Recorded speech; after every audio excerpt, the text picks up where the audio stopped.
Hey everybody, I'm Kenny Powers. And I'm Guantanamo Bay. This is Trash Talk. And today we have someone who I met pretty early on in the trail that made a big impact in my hike. Started something that was very special to me, ended up being very, very special to me. And it's still kind of influencing me today. So I would like to welcome my friend, Rascal. Hi, that's me. Welcome, What's I'm up? Rascal. Thank you. This is so exciting, y'all.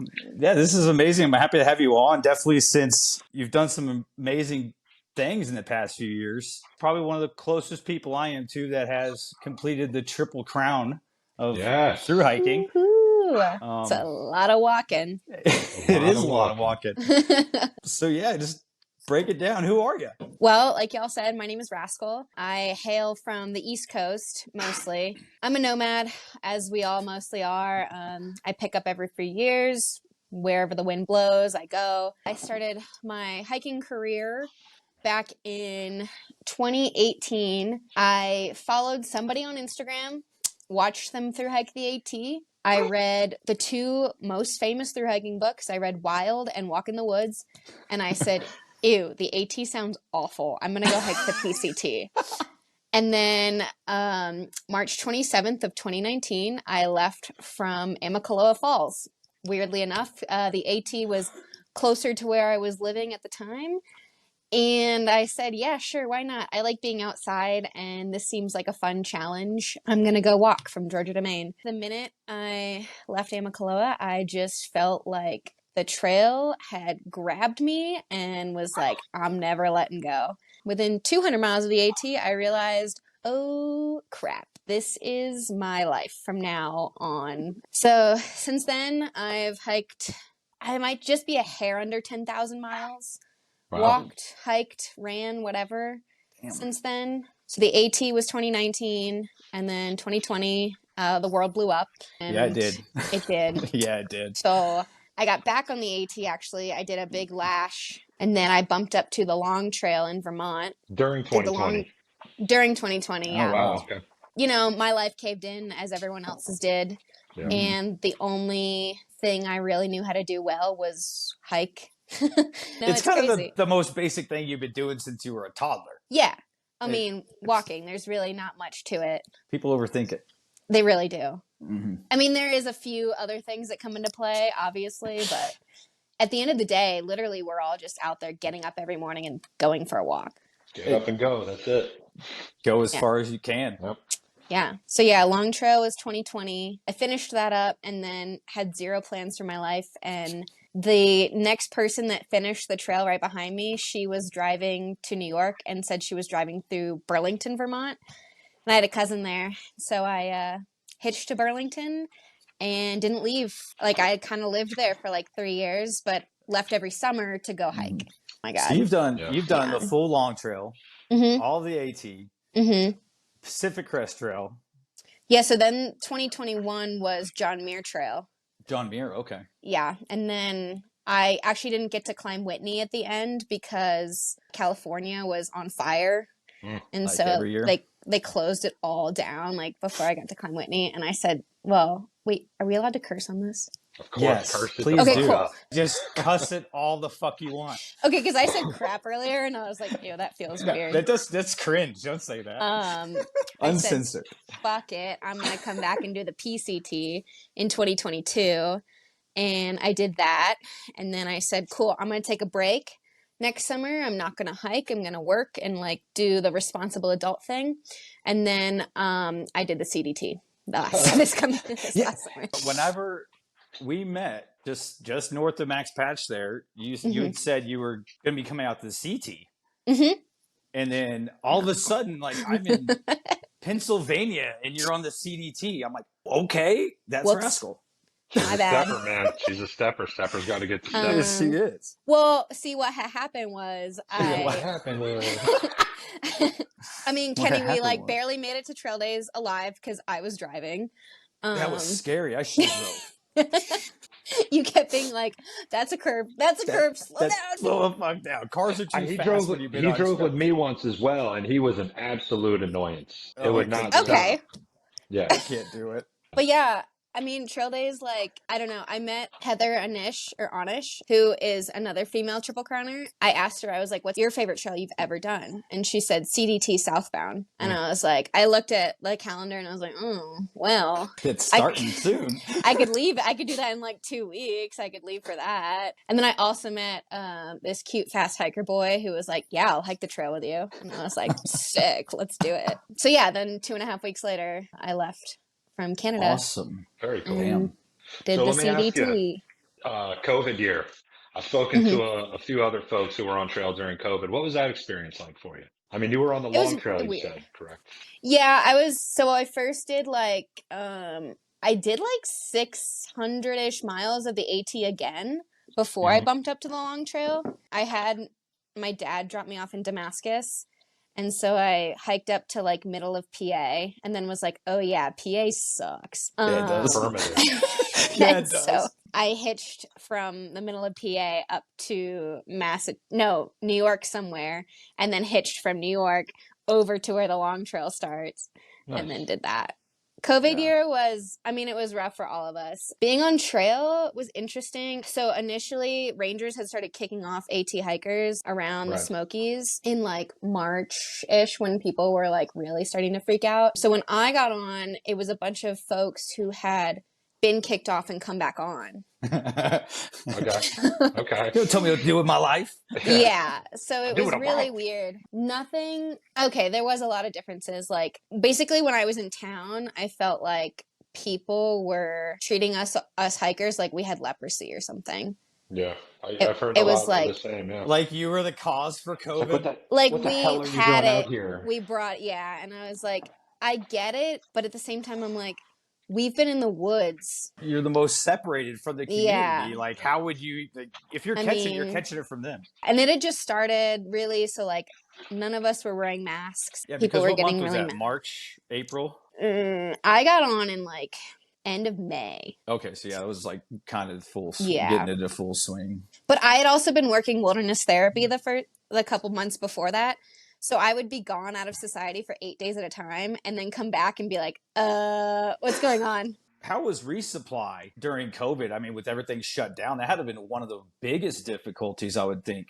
Yeah, I mean, it was the same as it always is. It was just people like glaring at you and being like, get out of here, and like, why are you here, and stuff like that. I mean, AT logistically is so much easier for resupplies. Anyone can go into a grocery store even during that time. I can't imagine what it would have been like on like CDT or PCT, because there are a lot of spots you have to mail yourself resupply boxes, or you're literally just getting gas station Pop-Tarts. Like, Lived those days already. I'm okay with that. I'll pass. but I mean, the folks I met in 2020 like really were great. They were all amazing. Obviously they influenced me a lot, and we were all like really there for each other in a different sense than like it has been every other year. Just like because the world was exploding, so like we kind of had to band together a little bit more, and there were so few of us out there, especially for AT numbers. I mean, yeah, it was down in the thousands, wasn't it? Less than that? Probably less. Yeah. Yeah. And like the ATC was not being super helpful, and When are they? Ever? I know. I don't want to talk shit about them. I but- will. I sat right next to the president of Damascus and talked shit about her the whole dinner. And then her husband bought me a beer. So I'm not even complaining about it. I'm not a big fan of the ATC, and I won't hold it back. So I'll do it for you. Thanks, Kenny.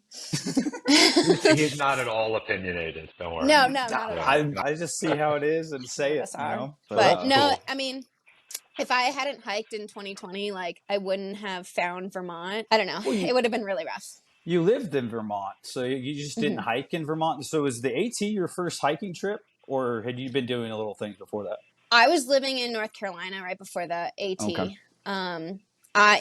Before that, I was like not even a casual day hiker. So I had done a wilderness semester during college where I lived at a place like out in Western North Carolina, and we did a course. Like I actually had a course on backpacking and climbing and caving and swiftwater rescue and like all this cool stuff. And I remember that backpacking was actually my least favorite section. I was like, this is dumb. And then you just Like, turn out to walk 10,000 miles. yeah. I mean, 5 to be years. fair, we were carrying like group gear. I had like 50 pounds on my back. Our biggest day was like 11 miles. In 50 pounds, I mean, I'm sure you carried it well, but you're not exactly like a huge human. No, I'm not. Yeah, and then so the AT leaving for that was only my second time backpacking ever, and like without an organized group. Obviously, I always like to go solo, except this past summer. But so, you know, there's a lot of like I'm on all the Facebook groups for the AT through hikers, and there's always this question from younger ladies of, is it safe for me? Is it safe for me? Obviously, it is. I mean, what was your fears at the beginning? my biggest fear was that I was going to get bored and quit. Honestly, rational fear, sure. yeah.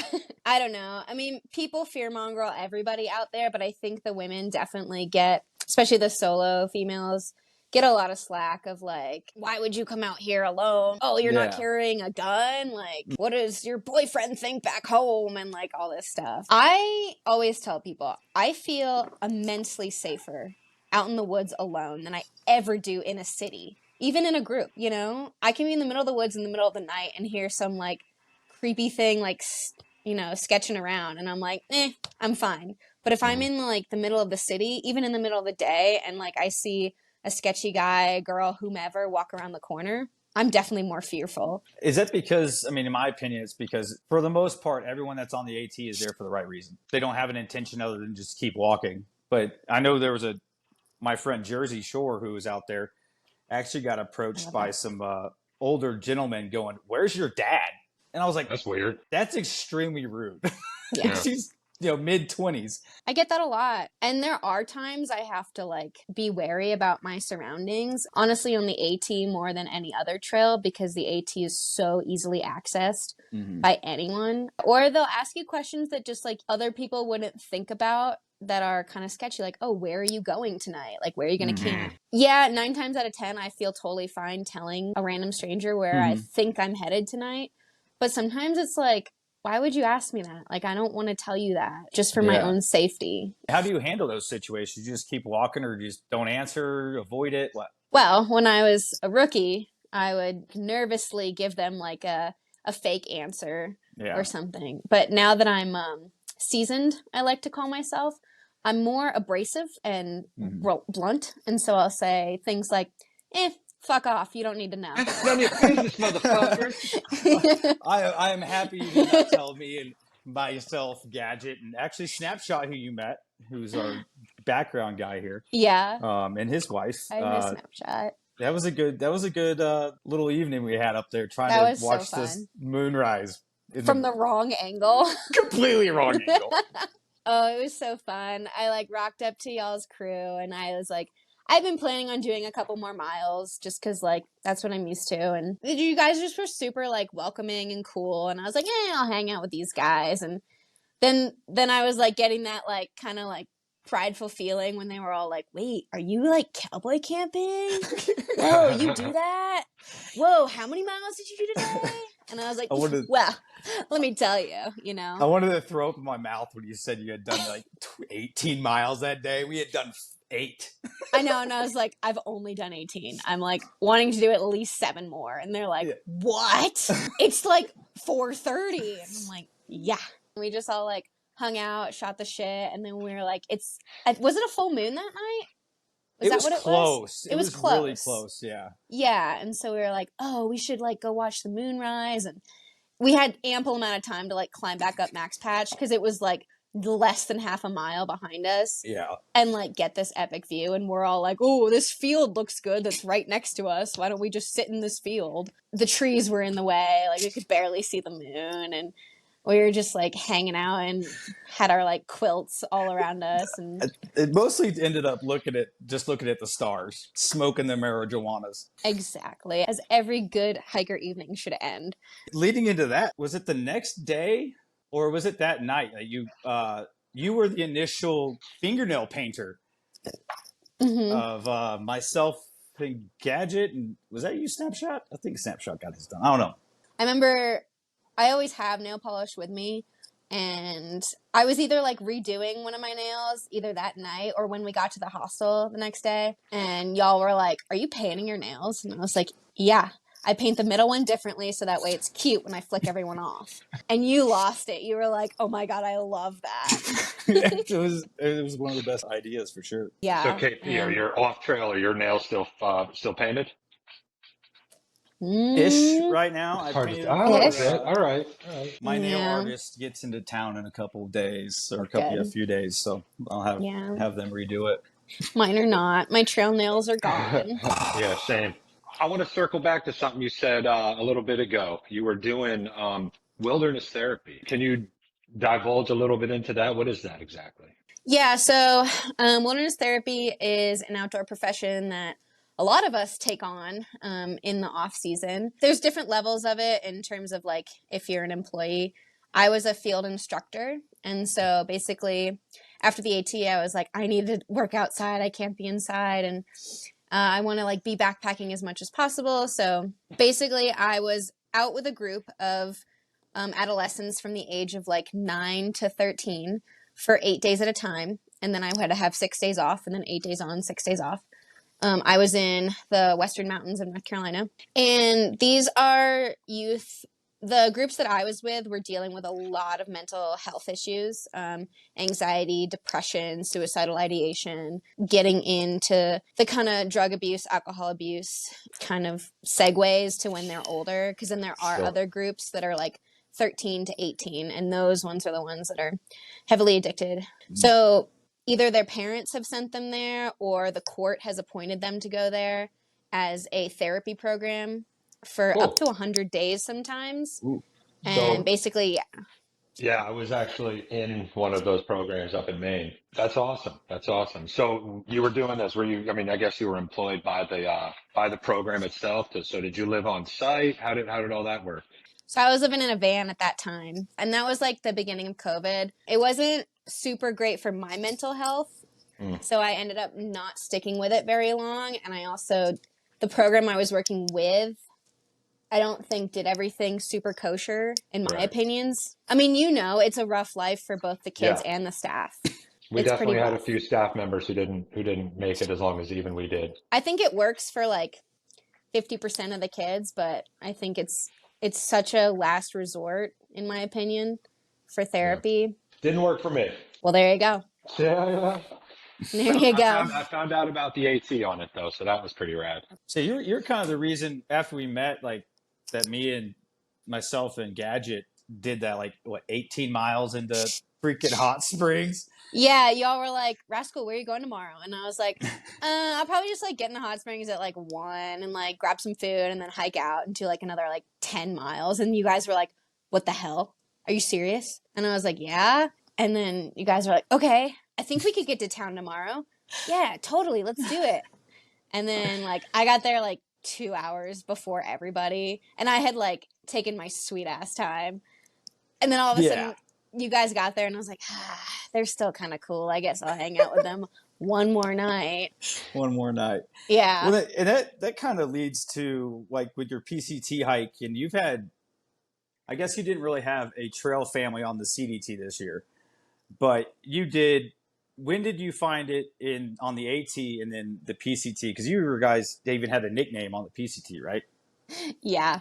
So the AT, when I started, I met a small group who I hiked around and mostly with until like middle of Virginia. And then at that point, I had realized that like I could do big miles and I loved them a lot, but I just like was kind of getting sick of hanging around and waiting in towns because I'm not a Yeah. zero kind of girl. I love a zero every once in a while, but Time to keep it a good moving. yeah, a good Nero in and out, great. I'll take it. But anyway, so then I hiked solo for like the middle portion of the AT and then middle of PA, I met my absolute best friend in the whole world, Tara Marie Dower, aka Candy Mama. Her and her husband and a couple other folks that were hiking with them. and I hiked with them pretty much the rest of the time. So that was my AT. And then PCT, I got incredibly lucky. Before I even started, the night before, I don't know if they're doing it anymore, but Scout and Frodo are super, super famous trail angels in the PCT, and they let hikers stay at their house the night before they start trail in Oh, San cool. Diego. Oh, right on. And That's rad. yeah, they're super great. They've been doing it for years. They hiked back in like the mid 2000s. Oh, wow. But anyway, I met one of my best friends, Red, that night before we even started trail. And then the day we started trail, we met basically the rest of our tramily, and we all hiked together until the Canadian border. Crazy. And what was the name? We are the Rippers. The Rippers, yes. Yes, the Rippers. Very Rascal cool. and the Rippers, because Ooh. in the end, obviously, I'm the only female left, as it always is, because trails are just filled with testosterone. So Dudes. Rascal and the Rippers, I know, or Rascal and I would always like ask everyone, have you guys seen my boys? Has anyone seen my boys? And everyone would know who I'm talking about. Like, Yeah, it's good. and the CDT, I did have somewhat of a tramily. I mean, I started with like a partner, Mhm. and then we met a couple other folks that we hiked around most of the trail. And then when my partner and I split up, I did hike and finish the trail with 4 other guys that I had met like within the first week of trail. Oh, wow. That's So cool. I did have a loose tramily on the CDT. It was different because CDT southbound, there's not a huge population, which is weird because that trail should be hiked southbound, in my opinion. So, Rascal, where did you get your trail name? Like, I had to slap you on it because I kind of remember the story, but Well, anytime I meet someone and I tell them my name is Rascal, they ask me why, and I say, just give it 2 minutes of talking to me and you'll understand. But I got it on the AT. I got it 100 miles in Franklin. I was like kind of antsy to get a trail name. I was like, ooh, what's my trail name going to be? And like all this stuff. And this one guy had been calling me like Happy Feet. And then this other so guy overrated. was trying to call me Animal, like Little Animal. And I was like, I don't know if I like that. And then everyone was like discussing it at one point. And then I was just like, I want a good trail name. God damn it. And I like slammed my fist down on the table. And someone just goes, calm down, little rascal. And I was like, boom, that's it. That's me That's forever and beyond. And it's my favorite. It's my favorite side of myself. Honestly, Rascal is more me than Megan is me at this point. Because Hey, Megan is my real name. Surprise. Oh, nice to meet you, Megan. So you got it in Franklin. What Mhm. other AT towns were notable to you? Which ones kind of stick Well, out? I always say in the South, my favorites were Roan Highlands area. I stayed at Station 19E. Oh yeah. Yeah, that's a good spot in the middle of Virginia, right south of Harrisburg, at Neville's Hostel, Oh yeah. Woods Hole. Woods Hole. Ugh, Beautiful. that was dreamy. Yeah. I like Yeah. camped out in my tent in the yard, and I woke up in the morning to a baby goat being born. What? Like, how crazy is that?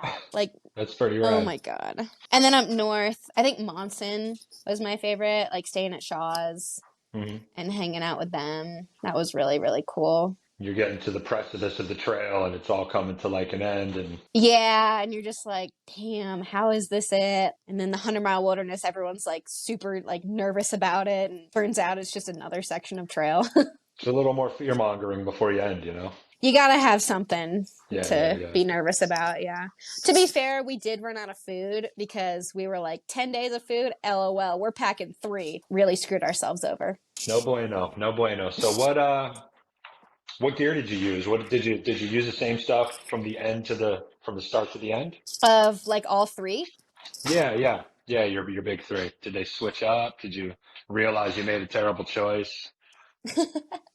No, I mean, when I started on the AT, I was pretty young and pretty broke and Mm. wasn't sure that this was like going to be my thing. So I kind of rocked whatever like random camping gear I had. Gossamer Gear is the brand that I've been using for all my through hikes. I'm a shorter female with a shorter torso, and So that's just kind of the only pack that's worked for me. But then ever since the AT, I have upgraded every single thing.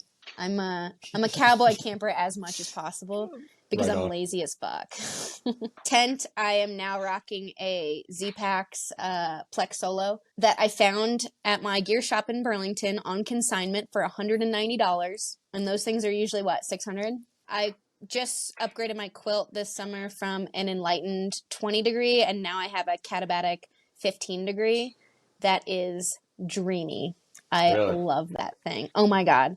It literally saved my life this summer, so maybe I'm like a little partial to it, but Your Instagram, I guess I don't know about how you did your other hikes, like with how much you posted and stuff, but I know this one you really on it, taking that varnish off the through hiking and showing how scary. If you're not smart, you can get in some trouble. And a couple of the videos toward, when you were leaving Colorado were very intense. yeah, I mean, AT, I feel like, in my opinion, there's really nothing that can just like kill you. I What's mean, the tree? obviously, there's random things, but yeah. PCT, you level up a little bit more because, like, you've got the desert and then you've got the Sierras, and it's like, okay, if you hit it on a good weather year, you're fine. But if you don't hit it on a good weather year, you're kind of screwed. And then CDT, there's like a 50-50 shot no matter when you go through Colorado, like if you're going to get hit with something or not. I did get hit with something in the San Juans in southern Colorado. We knew there was a storm coming, like it was a whole thing, but I've never actually hiked in Colorado before this. So I'm like just not 100% aware of like the actual risk factor, the actual danger. Being the stubborn, hardcore person I am, I was like, well, I'm not skipping the San Juans. I'm going through it. Continuous footpath. Let's go. And it was great until it wasn't. One night, my partner and I were hiking, and we were actually fighting at the time, and it starts hailing. And I'm like, you go ahead. I will catch up. I need a break, whatever. So he hikes off, and then the hail gets even worse. And then we're up on this like plateau at like 12,000 feet, and lightning hits, thunder hits. It is coming down. And I, at that point, also hadn't eaten yet. And so my like energy was just like dying. And then also my adrenaline was like, so in my brain, I was like, oh, he hiked forward. He ran forward. I got to get going. And so I started literally just sprinting on this plateau. I get down to the other side and I realize that like there's no footprints here. Like he's not up here. I can't go back. Like you cannot climb back up on that plateau with lightning. At this point now I'm like soaking wet and cold and it's dark. And so I just like set up my stuff in like the worst place ever because I can't see, and I'm just like, I need to like help myself out and get warm. Turns out he had bailed off the side and like found a beautiful spot in the trees. That night was probably the scariest night I've had on trail. I was in this like wind tunnel in between these two like peaks in this valley, and I thought the tent was gonna just rip out from underneath me. The lightning was hitting so close. I couldn't feel shockwaves, but I could like feel the power like in my body. The electricity. That Yeah. energized air. And I had zero service, so I also didn't know if he was okay, and I couldn't tell him that I was okay. Up until this point, I have not ever carried like a Garmin or a spot tracker, so that's not safe and not smart. I didn't have it, so I didn't sleep that night at all. I was like just the entire night of me like holding my tent pole or my trekking pole for my tent and like just being like, this is all I can do right now. And the storm just That's like so went scary. on and on. It was bad. And then the next 2.5 days were like me trudging through shin to knee deep snow up and over these passes that I really shouldn't be up on. I had no idea what the weather was going to be. Or the And avalanche risk. yeah, luckily it was an early season storm, so like I wasn't super high yet. It got to a point where like I was getting up in the morning, and the first like half mile I was like in tears because I was just in so much pain because my toes were so frozen that I did eventually take a side trail down. So I kept my continuous footpath, but I did come off the red line for a little bit in order to just like, not create any permanent damage. CDT is kind of known to be a choose your own adventure. So yes, it is a choose your own adventure, but people take that to the extreme, Kenny. They make the CDT shorter than the AT, and I can't with that. There are some, like I took some really beautiful alternates off the red line, but all my alternates like added miles, added beauty, added vert. And most people, the alternates they take are like cutting a lot. To make it easier. Yeah. To make it easier. Well, like, come on, it's the CDT. I'm not a purist, but but Okay, but I want to do the most. That's the so thing, you know? so the CDT goes along with the CT for how many miles? A lot. A I think lot, right? I did like close to 300 miles of the CT on the CDT. East or west route? We took the more common Probably the one. west. I don't I forgot know. what the name of Colorado that is loop like is anyway. such a blur. Yeah. Colorado was hard. It kicked my ass. I mean, I'm from the East Coast, so like the altitude, like, ugh, Yeah. damn. And then it's just like, I'm also really hard on myself of like, how come I'm not hiking at 3 miles an hour? What the hell, you know? You were a mover on the AT. You were saying you were, what kind of miles were you putting in? Well, I became a mover because the AT taught me and showed me that like I'm a lot tougher than I thought I was before that. My first 20-mile day was just after Charlie's Bunyan in the Smokies. We got to a shelter just past there and it was like 4 o'clock and the shelter was full and everyone was like, oh, we're just gonna have to like tent and it's like really wet and gross and blah blah blah. And I was like, what if I just do 7 more miles to the next shelter? And everyone was like, you can't do that. It's too late. What are you talking about? We already did like, you know, I don't know, 15 that day. And I was like, yeah, but like, what if I try and do 7 more? And then I tried it and I did it and I got to that next shelter and I literally like threw my pack down. I was like, you guys wouldn't just fucking believe I just did 20 miles in one day. And everyone was like, no, you didn't. That's insane. And I was like, I know. And so from then on, I was just like, what else can I do? You know? So that's kind of where it started. The rest of the AT was like hitting mid 20s mostly. I probably could have done more, but I was like, at that point, I was also hanging out with people and whatnot. I did biggest mile a day on the AT was the 4-state challenge, so 45.6 miles. That's insane. Yeah, well, I've leveled up every trail since, so don't Yeah. you worry. Oh yeah, the CD. You go check her Instagram out and go Oh check out no. her 80-mile day or something. So PCT, I did a 50-mile day, and then CDT in a 24-hour push, I did 72, and in a 38-hour push, I did 109. Good Lord. Did you run? You ran these obviously. No. No. So there's a What? there's a section in southern Wyoming called the Great The Basin. base. Yeah, Okay. and it's flat. I mean, in my 109 miles, we only did 9,000 feet of gain in 109 miles, which is like Oh. Yeah. nothing. But yeah, my partner and I had been talking about it. He had already done the CDT before this past summer, and his past trip he had tried to do that big push and didn't make it. And so we'd been talking about it like from day one. Like when we get to the basin, we're gonna do it. We're gonna crush it. And then yeah, we got up started hiking at 3 a.m. and got into town the next day at like 5, 6 o'clock, and we're absolutely dead. Good on you. I was trying to keep track of you while you were doing that. I had no words because I think I did like 15 miles that day and it was really hard. And you're over there doing 100, and I was like, oh my god. It was fine until like 20 hours in, and I just got like really fatigued, obviously. And I remember sitting down on the side of the trail, just like didn't even take my pack off, just literally sat down and like put my head like this and was like, I just need 5 minutes. And then it started like sprinkling, which it doesn't rain in the basin. And I was like, oh shit, I guess I better get walking. The next morning, my partner and I got separated because he like was like, I'm going. And I was like, cool, I'll see you later. And then I got a text from him and he was like, so I died a little bit, but I'm still going. And I was like, oh, sick, you're only like a mile ahead of me then. And I was like, also, I'm out of food and we have 30 miles left. Oh no. So I like 5 minutes later, I hike up. I like see this like weird red package on the middle of the trail, and I was like, "Oh my god, he left me an Uncrustables!" And I like started crying, and I like, "How's this Yes. Uncrustable?" And I was like, "Okay, we're gonna make it." Last You had 30 the miles were motivation to keep pushing. hell. Yeah, I mean, there was no other option at that That's point. crazy. Yeah. Yeah, I mean, I had that incident where you do a certain mileage and you realize, oh shit, there's nowhere to camp. And that was from 19E to right before boots off, before trail days. I did Yeah. 27.7, Hell yeah.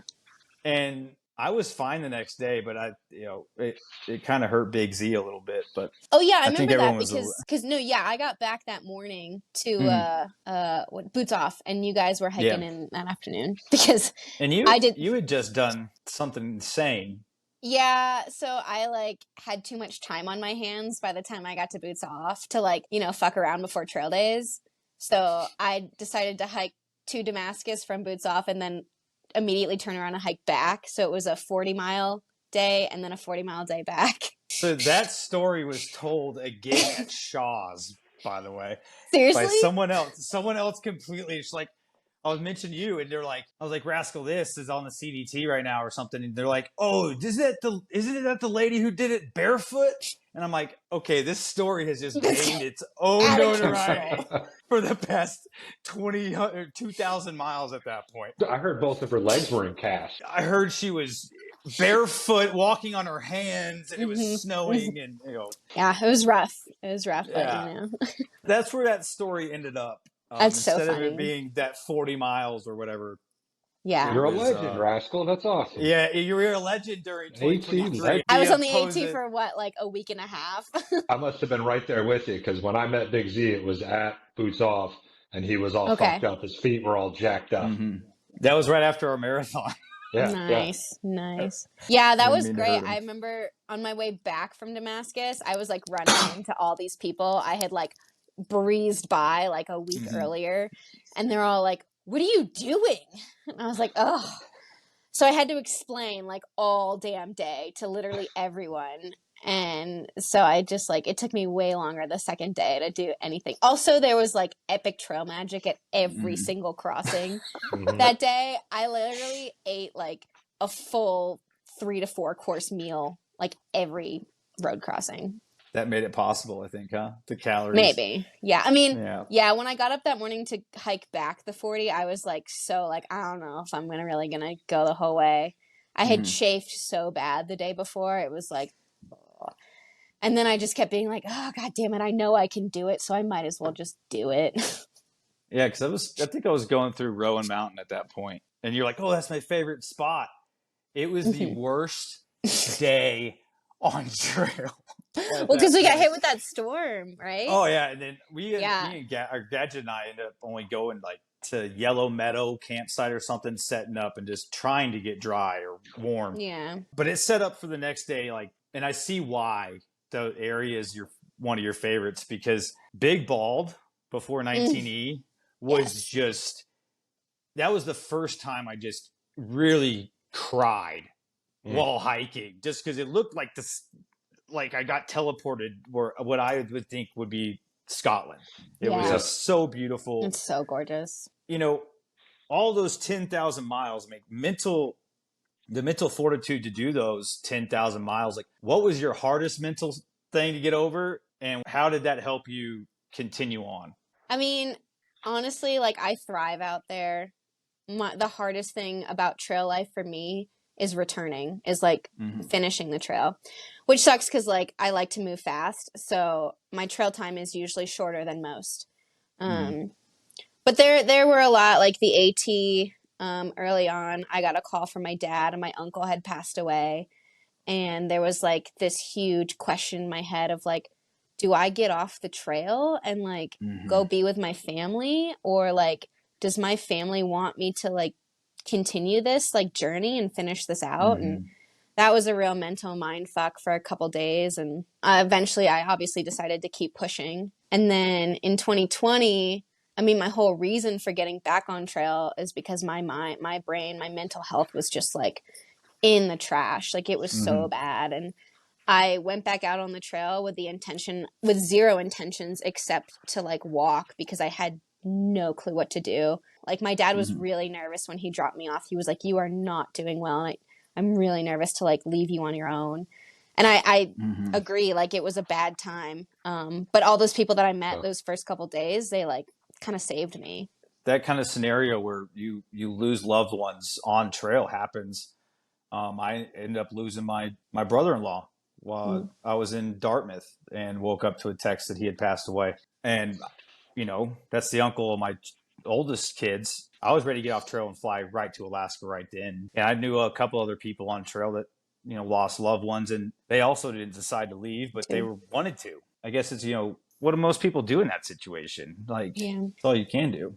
Yeah. Kind of got to deal with it in your own way, What's the biggest lesson and takeaway from your first through hike that you if you can remember anything of it? Like, what was the biggest takeaway? I mean, just like seeing the beauty that life can be. Yeah, like my whole faith like was restored in humanity of like, all right, the world's not completely fucked. Like there's really good people out there. And I think from the AT, the biggest thing I took away from it was like the self-confidence. When I started the trail, I mean, I was just young. I was only like a year out of college and didn't really know who I was or what I was or anything, and was fearful of a lot of things. Yeah, just being out there and like finding my own independence and my own self-confidence and realizing that I do have control. It was insane. I mean, obviously I've never been the same since. And it's also not great because now I'm like, any impulse I have of this, like these crazy grand ideas, I'm like, yeah, I can do that. Sure. Why not? Why not try it at least? I know, right? But then it's like zero planning, like zero research. It's just like cannonball in. Let's see what happens. So with that, what's next? Man. Well, I'm broke as fuck. Is there a next? So every summer I've not worked for like 4 to 6 months. The jobs I take on off season are not high paying jobs, like, yeah, I'm seasonal and I'm a customer service person. So like I'm not being paid a lot. Next is work my ass off this winter and most of next summer. My best friend and I have a little bit of a adventure planned next summer. I know it. I know you know.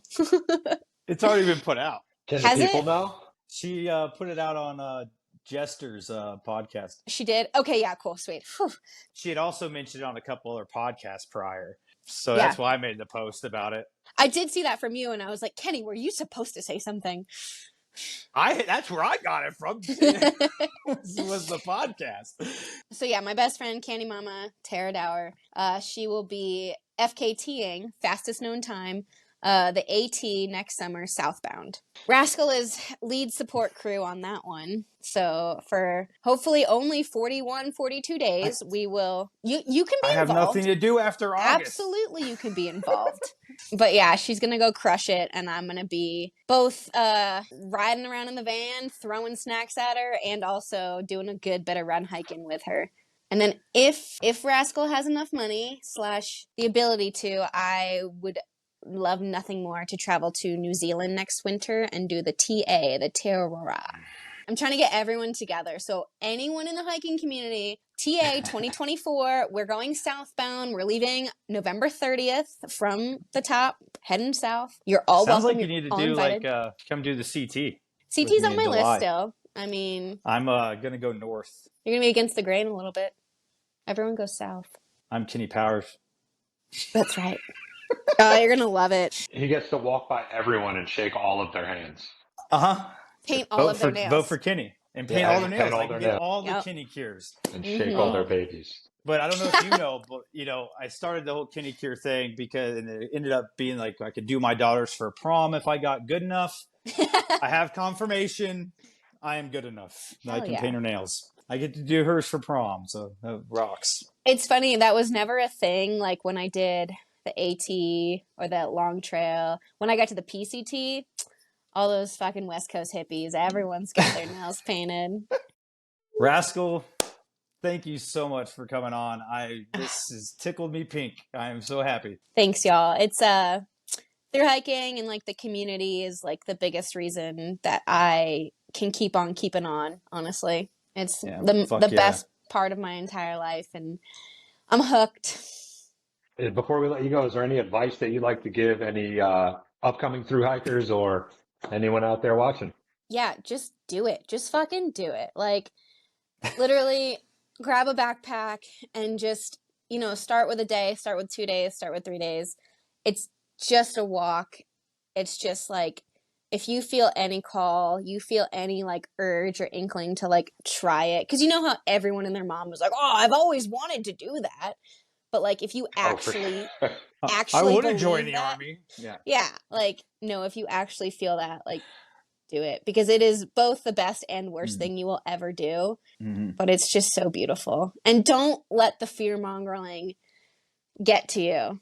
Like, obviously take people's It's out there. opinions and facts like into consideration, but make your own decisions, make your own choices. You know, weigh your options based on your own experience and how comfortable you want to be. Because at the end of the That's day, great advice. yeah, it's all you. You make it what you make it. You know? So you got any social media you want to plug? Are you trying to be an influencer or what? Sure. Who wants to pay me to hike? Because I am all in on that. Hey, you need to talk to Ball Sack. I know. She's always had that little niche like following, and it's cool. I post good. about everything. But yeah, at MeganJoy94 is my Instagram, or you can just type in Rascal and it'll come up. I basically only post about like hiking stuff and outdoor venture stuff, or I also do like real life vulnerability, because we live in the real world, unfortunately. We do. Great chatting with you. Kenny Powers, Love you, Rascal. always. Good seeing you, Guapo. All right, what was your thanks. name again today? Today is Guantanamo Bay. Tomorrow, who knows? We'll see. Love it. Hell yeah. Well, Rascal, thank you very much. We'll see you later. All right. Thanks for stopping by. Bye. Why people climb mountains? Is it just to reach the top and see the view? Well, I tell you something. Every rock and every river, every sword and every splinter, I would climb every mountain with you.